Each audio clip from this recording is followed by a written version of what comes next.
day, panelists, before I start my conduct competency assessment, I already check the completeness of tools, utensils, equipment, and facilities based on occupational health and safety standard and test package given to me by TESDA representative.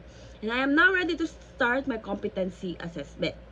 So, good day, candidates. May I request everyone to please stand up for our opening prayer. So, amen.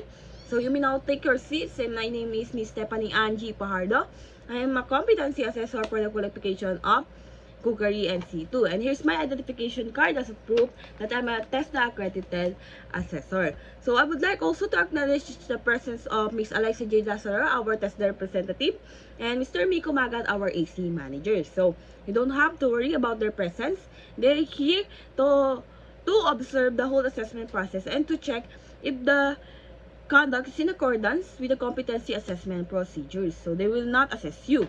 So before I start, let me check the attendance. Please provide all the information needed and present to me your admission slip and valid ID to see if you are the same person here in our attendance sheet. So, Miss Patricia, please come here in front.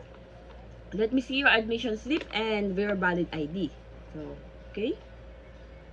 I see that you are the same person here in our attendance. So, please take your seat. Please call Miss Jeneline. Okay, please present to me your admission slip and your valid ID. Okay, present this. Okay, I see that you are the same person here in our attendance sheet.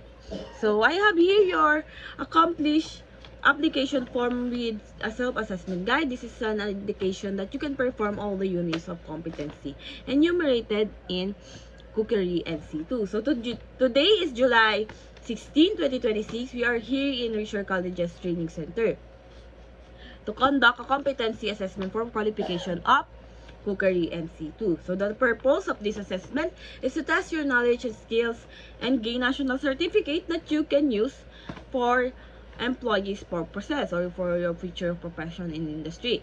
So this assessment is to determine your competency. Qualification to be assessed are basic, common, and core. So for the core competency, we have 13 units of competency and they are divided into 3 clusters, which are prepare hot meals, cold meals, and prepare sweets. Okay, wait a minute. So for actual demonstration, you are able to prepare the following: the soup, main dish that will conduct in drollots for pork, chicken, and seafood. So for our starch, you will use pasta, rice, and potato.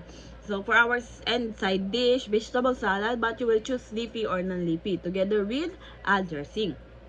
And for hot appetizer, you will choose hot or cold. So for canapé, you will prepare 4 pieces with different toppings. And next we have the sandwich.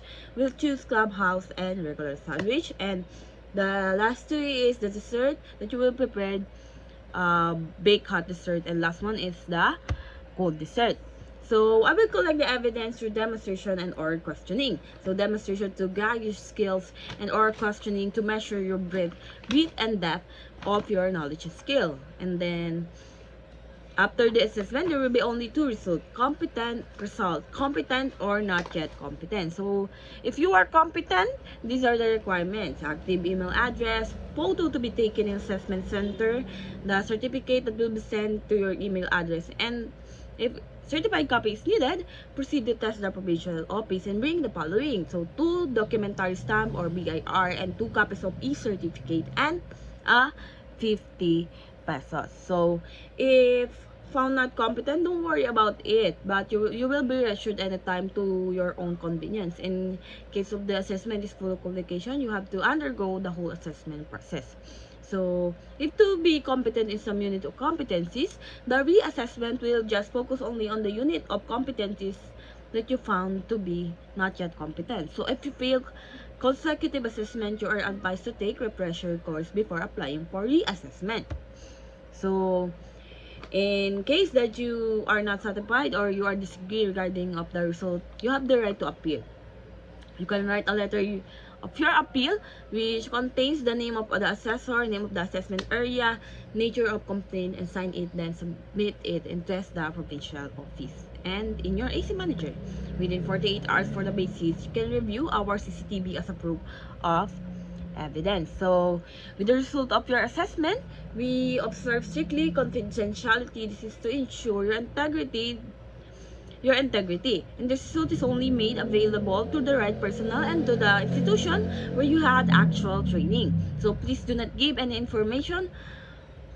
form of information that took place in the assessment process. So I would also to remind you that you will be recorded to our CCTV that you authorize on your consent application. So we have our house rules. So first, seek permission all times. Seek permission in everything that you will do and observe order in silence to avoid distraction and for another trainee. So be respectful. I know you all know that. And no gadgets and cell phone. Of course, we are doing an assessment. So work cautiously. So just focus on yourself and work for your own good. So observe proper sanitation and clean as you go.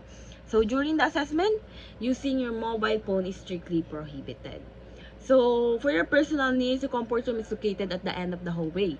So if you want to take your meal, we have a canteen outside the assessment center. And however, during the assessment, you are not allowed to leave the premises of the assessment center. So you may go now you may go after this orientation or this if you want to go in the comfort room. So for allowable adjustment, is there anyone taking medication, pregnant, or PWD? So don't hesitate to call my attention so that I can assist you. So if you have any difficulty in understanding the given instruction, please call my attention so that I can translate it from English to your local dialect. So do you have any questions? Okay, if none, let's start.